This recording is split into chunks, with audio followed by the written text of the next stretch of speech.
All right, what's up, LAFC fans and 110 football fans? We were going to do a live instant reaction, but unfortunately the internet here at Dignity Health Sports Park is not very good, so we're going to record this. This is our immediate reaction to this game, and what a game it was. I'm Vince LaRosa. This is Jessica Black. Jessica, can you put into words what you just saw over the last, I would say the last like 5 minutes of that match? Chaos. That's what it seemed like. I mean, it felt like the goal was coming and the goal was deserved, and to see it ruled out for offside was heartbreaking, especially because it took so long for them to call it. We'd already had one offside call that took a long time, so it's kind of like, wow, how many goals do we need to score to actually get that result? But yeah, it does feel a little bit like we were robbed. It does feel like we deserved the draw, and I'm sorry, that draw would have felt like a win. Yes. You know what I mean? So yeah, I think that that's the only way I can really describe it. A goal that we probably deserved but didn't get. That was coming. Yeah. Let's just get this out of the way. The refereeing, wildly inconsistent. The use of VAR today was wildly inconsistent. Both ARs on either side, because we had offside calls that we weren't quite sure were correct. It doesn't make you feel good in a match of this magnitude with that much emotion going on. I think that's the biggest takeaway from this. You just want it consistent. Yeah, you kind of want that clean feeling. You don't want it to be about the refereeing and refereeing decisions. You want it to be about what happened on the pitch, and there were so many good moves and good individual moments from both teams, and it's kind of like, I feel like at the end of this game, a lot of people are going to be talking about the refereeing, which is not a good feeling. It's unfortunate. Yeah, for me personally, like, if the refereeing is going to be inconsistent, I'd rather have inconsistency with just the referees and not VAR, because then if they don't call that, we just get to celebrate and go home. But that long delay and the inconsistency, it doesn't feel right for me. It's just par for the course in this match. It's expect the unexpected. But unfortunately, what was also par for the course in this match was LAFC's start. Now, two ways to look at this, and I think both may be valid. We do not start well here at Dignity Health Sports Park, historically. However, we have been talking on the show for the past couple weeks now. We said, other than Colorado, this team has had slow starts 15, 20 minutes into every single game other than Colorado. And yes, they found the way to win against Orlando. They made the adjustments. But this game, it was the same thing as Orlando, casual defensive mistakes, but lacking the intensity, and then obviously lacking the finishing in that first half. Yeah, I wish I could pinpoint what that is. It's so hard to pinpoint why a team starts slow and then grows into the game. Every situation is so different. So if it was just this game, you could say it was the magnitude of the match and people, the players maybe being scared or nervous or anxious because of how big this rivalry is. But because it's every single game, it does feel like it's something that needs to be addressed. And as we said, it's going to cost you. And unfortunately, it cost us in a very big match at this point. And of course, we're still doing well. This is our first game that we haven't won. But at the same time, still top of the West. Still top of the West. Doesn't feel like it right now. But it doesn't feel like it. And I think if we would have got the draw, we may not talk about it as much. But now that we lost, we definitely need to talk about it. Yes. This is going to be a theme that I think we're going to continue to break down going into Monday, and until they start hot in a game and they really come out. And it's not just about scoring goals. They were second to balls. That second goal, that ball rolled across the entire 18 without a single defender touching it. It was casual. And the Galaxy, this is the way they play, guys. They are a patient team. They understand what they are. They know they don't want to get carved apart. They will wait you out. And you said in the first half, wow, their ability to switch play, it was too easy. Going through our midfield, and I want to ask you, because I have my thoughts on it, was it our midfield's problem, or does this start from the front? I think it starts from the front with the lack of pressing from the front. I just think if you don't have any pressure on their center backs and their fullbacks that are trying to dictate play from the back, it just makes it so easy for them to just casually pass it into midfield. And they had a really nice way of passing it from the left to the right really quickly in between the lines of our defense and our midfield. And there was just no pressure there. There was nothing. But ultimately, they couldn't get it there if our strikers and the guys up front were actually pressing the guys that were trying to dictate play. So I think it starts from the front. I think it's a team thing. We weren't on it. We had no energy. And a lot of the things that they were doing were quite simple. It wasn't like they were just carving us open with so much technical brilliance. We just weren't there, and they were just running through us.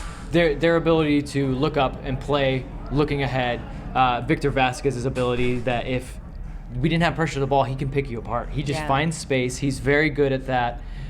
You brought up energy. So two more talking points from this first half. Brian Rodriguez goes out. It looks like it's an apparent hamstring injury. How much did that change the complexion of the game? I think when a big player goes down in a big match, it does take a team a while to kind of recalibrate and settle down again. I do think not having that threat makes it easier for the Galaxy to concentrate all their time on Carlos Vela, and when you just don't have it across the entire front line. And that's no offense to the other guys that were up there. We know Mahala has quality and that, but like, it's different because Brian Rodriguez is definitely somebody that they probably planned for. They probably had somebody with specific instructions. You take that away, then they're like, okay, well, let's look at Vela. And I think that that's probably what happened today. I thought Vela did a good job of getting free and making things happen, but I think it would have been better if you had that balance on the other side. Yeah, that was going to be my other big point from the first half is Carlos isn't able to finish a chance that you would say 11 times out of 10 he finishes. He hits the post. We've already talked a little bit about refereeing. We're still not quite sure about that header, but what a finish. It was like he got mad for missing that chance. He goes, here, I'll do something that you don't expect me to do, and then it gets chalked off. But Carlos was still able to create.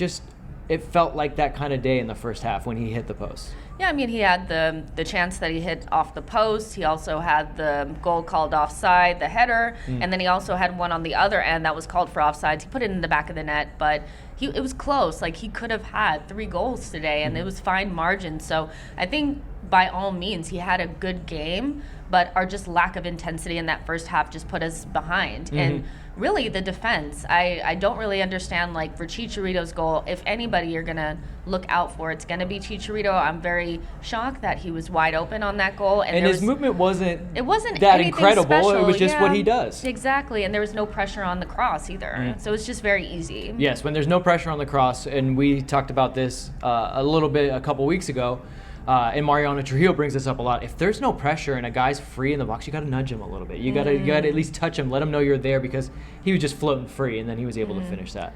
Yeah, for sure. It was definitely shocking. Both goals in different ways were shocking, and then the way that we couldn't get we got one goal, but we couldn't get the second one, or the third one just felt a little bit unlucky, but I'm sure there was at least 1 or 2 good performances in there from some of our players beyond Carlos Vela, right? Yes. No, look, what we're talking about is over the last 2 games, there have been those little, simple defensive mistakes that have crept back into our game. And we were praising this team for having erased those. And that's what was keeping them playing so well in games where we thought maybe they didn't start well, but their defense was bailing them out.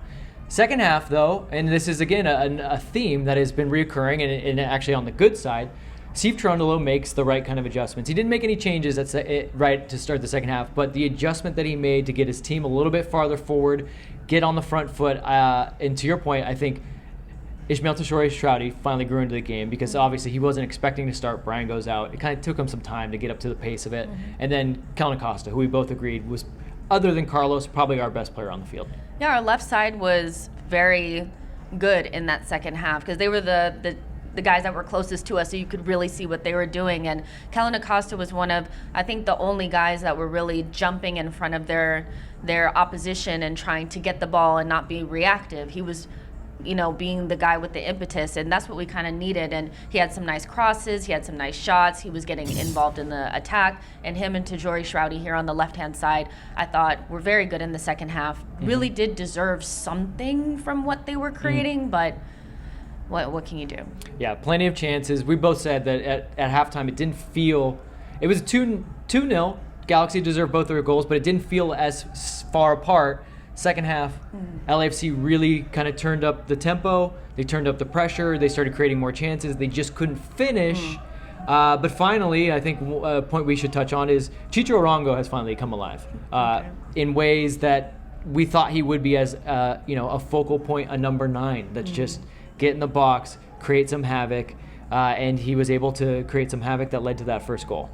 Yeah, I mean, we know what his quality is like. We know he's a goal scorer, and he has those qualities to hold up the ball and link up play. He had the assist for Brian Rodriguez's goal the other day, too. So he is starting to tick, and that's a good thing because we need more than just Carlos Vela. And if Brian Rodriguez is out for a significant amount of time, Chicho becomes more important than he was before. So I think he had a decent game, and he had some good contributions to the match. So, yeah, good.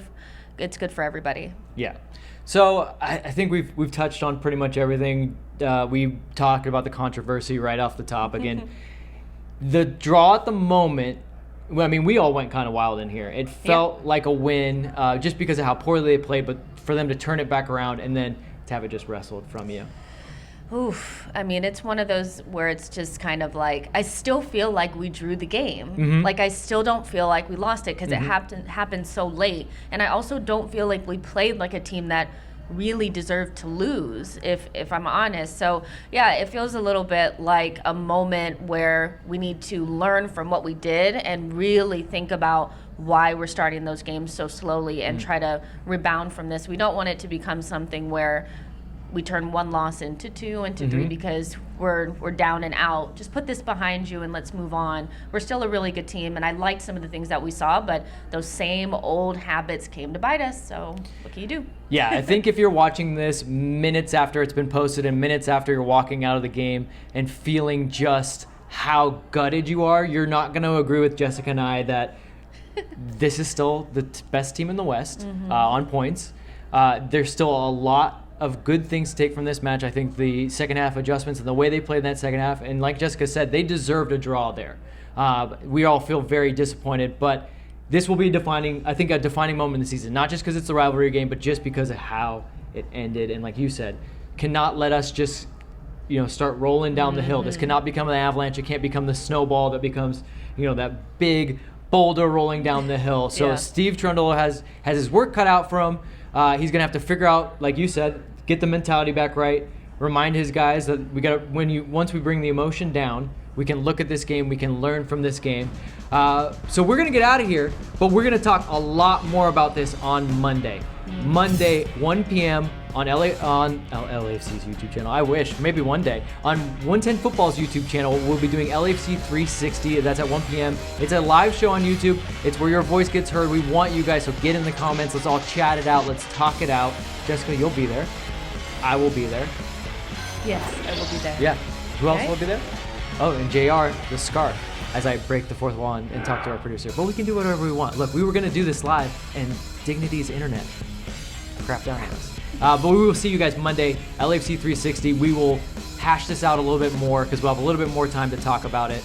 We'll see you then. Is there any last words from Dignity Health Sports Park from you, Jessica? Get your internet fixed. Wow. Word. See you guys, LAFC 360 on 110 Football's YouTube channel, 1 p.m. Monday. See you there.